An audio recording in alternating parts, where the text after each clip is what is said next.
ವೀಕ್ಷಕರ ನಮಸ್ಕಾರ. ಎನ್ಡಿಎ ಮೈತ್ರಿಕೂಟ ಸತತ 3ನೇ ಬಾರಿಗೆ ಅಧಿಕಾರ ಹಿಡಿದಿದೆ ದೇಶದಲ್ಲಿ. ಅದೇ ರೀತಿ ಪ್ರಧಾನಿ ನರೇಂದ್ರ ಮೋದಿ ಅವರು ಕಳೆದ 12 ವರ್ಷಗಳಿಂದ ಪ್ರಧಾನಿಯಾಗಿ ಅಧಿಕಾರವನ್ನು ನಿರ್ವಹಿಸುತ್ತಿದ್ದಾರೆ. 2024ರ ಲೋಕಸಭೆ ಚುನಾವಣೆಯಲ್ಲಿ ಎನ್ಡಿಎ ಮೈತ್ರಿಕೂಟ ಬಿಜೆಪಿ ಅಬ್ಕಿ ಬಾರ್ 400 ಪಾರ್ ಅಂತ ಹೇಳಿತ್ತು. ಅಂದ್ರೆ ಈ ಬಾರಿ ಚುನಾವಣೆ 2024ರ ಲೋಕಸಭೆ ಚುನಾವಣೆಯಲ್ಲಿ ನಾವು 400 ಸೀಟ್ ಗೆಲ್ತೀವಿ ಅಂತ ಹೇಳಿಕೊಂಡು ಬಂದಿತ್ತು. ಅಬ್ಕಿ ಬಾರ್ 400 ಪಾರ್ ಅಂತ ಘೋಷಣೆಯನ್ನು ಬಿಜೆಪಿ ಕಾರ್ಯಕರ್ತರಲ್ಲಿ ದೇಶದಲ್ಲಿ ಒಂದು ಅಲೆ ಎಬ್ಬಿಸಿತ್ತು. ಆದರೆ ಎನ್ಡಿಎ ಮೈತ್ರಿಕೂಟ ಈ ಬಾರಿ 400 ಗೆಲ್ಲುವುದಕ್ಕೆ ಸಾಧ್ಯವಾಗಲಿಲ್ಲ. ಸ್ವತಃ ಬಿಜೆಪಿ ಕೂಡ ಏಕಾಂಗಿಯಾಗಿ ಬಹುಮತದ ಸಂಖ್ಯೆಯನ್ನು ಕೂಡ ಗೆಲ್ಲುವುದಕ್ಕಾಗಲಿಲ್ಲ. ಪಕ್ಷಗಳ ಜೊತೆಗೂಡಿ ಬಿಜೆಪಿ ಗೆದ್ದಿದ್ದು 292 ಸ್ಥಾನಗಳನ್ನು. ಈ ಮೂಲಕ ಬಿಜೆಪಿಗೆ ಒಂದು ಮುಖಭಂಗವಾಗಿತ್ತು.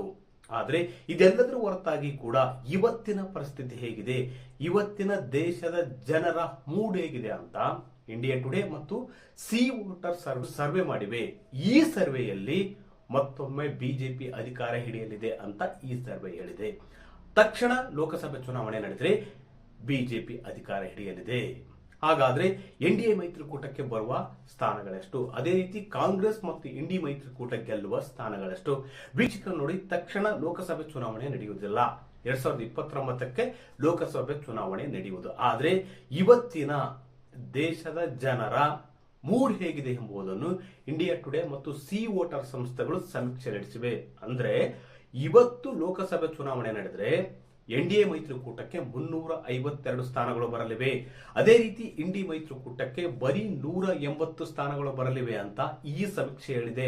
ಅಂದ್ರೆ ಸತತ 4ನೇ ಬಾರಿಗೆ ಎನ್ಡಿಎ ಮೈತ್ರಿಕೂಟ ಅಧಿಕಾರ ಹಿಡಿಯಲಿದೆ. ಪ್ರಧಾನಿ ನರೇಂದ್ರ ಮೋದಿ ನೇತೃತ್ವದ ಎನ್ಡಿಎ ಮೈತ್ರಿಕೂಟ ಮತ್ತೊಮ್ಮೆ ಅಧಿಕಾರ ಹಿಡಿಯಲಿದೆ ಅಂತ ಈ ಸಮೀಕ್ಷೆ ತಿಳಿಸಿದೆ. ವಿಶೇಷವಾಗಿ ಗಮನಿಸಬೇಕಾದ ಅಂಶ ಏನಪ್ಪಾ ಅಂದ್ರೆ, ತಕ್ಷಣ ಲೋಕಸಭೆ ಚುನಾವಣೆ ನಡೆದರೆ ಬಿಜೆಪಿ ಸ್ವಂತ ಬಲದ ಮೇಲೆ ಗೆಲ್ಲುವುದು 282 ಸ್ಥಾನಗಳನ್ನು. ಅದೇ ರೀತಿ ಕಾಂಗ್ರೆಸ್ ಕೂಡ 80 ಸ್ಥಾನಗಳನ್ನು ಗೆಲ್ಲಲಿದೆ ಅಂತ ಈ ಸಮೀಕ್ಷೆ ಹೇಳಿದೆ.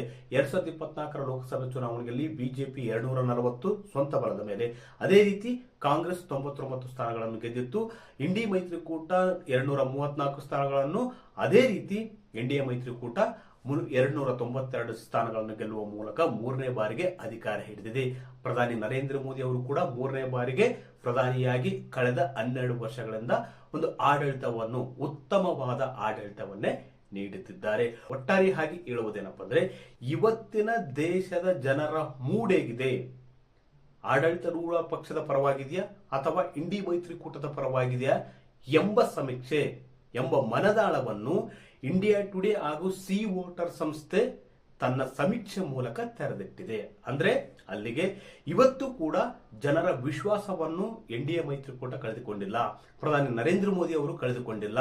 ಪ್ರಧಾನಿ ನರೇಂದ್ರ ಮೋದಿ ಅವರ ಆಡಳಿತಕ್ಕೆ ಮತ್ತೊಮ್ಮೆ ಮೆಚ್ಚುಗೆ ವ್ಯಕ್ತಪಡಿಸಿದ್ದಾರೆ.